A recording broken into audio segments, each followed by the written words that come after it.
All right, when we first start karate, we begin with 4 basic blocks.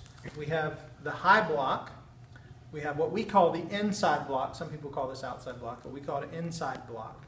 We have the outside block, which comes here. And then we have the down block, which reaches up to the ear and goes in a downward angle. And right away, people realize that these aren't really the best ways to block, primarily because you're using 2 arms to do one thing. If he's coming at me with an overhead attack and I have time to do this, well, then I've already been hit. Typically, the better thing to do would simply be to raise my arm, not to go here and then here.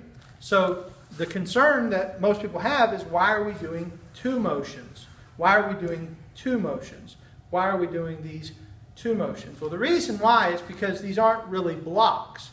And I don't say that to be offensive. I say that simply to demonstrate that there is a higher purpose behind these techniques. One of the easiest ways to demonstrate the higher purpose in these techniques is to demonstrate how they work against the elbow of an opponent. For instance, if I am doing a high strike or a high block technique, if I did this from a same side wrist grab, if I simply take my hand and I rotate my hand over and I grasp his hand like this, where his elbow is pointed down, I can now bring this hand up underneath and roll against the joint.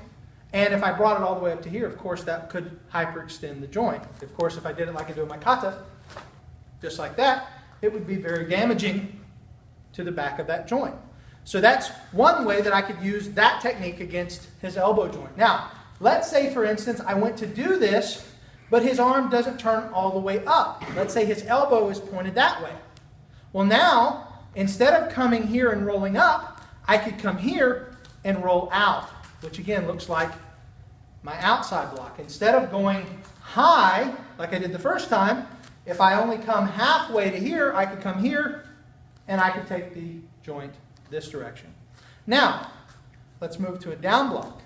Let's say I go to the outside of the arm instead of the inside of the arm.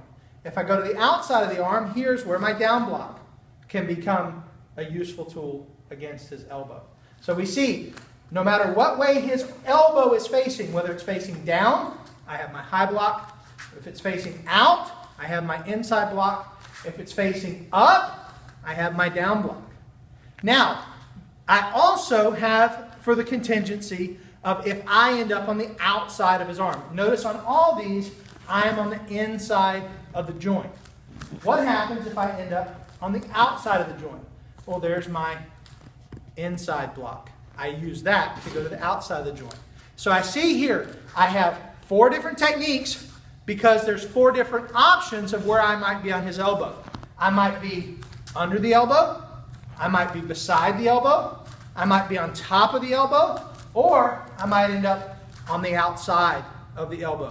And that allows me to use all 4 of my techniques, all to do effectively the same thing. And that is to lock out his arm joint to set me up for a strike. Because that would be the next technique. In almost every kata, as soon as you do a technique like this, it follows up with some form of a strike.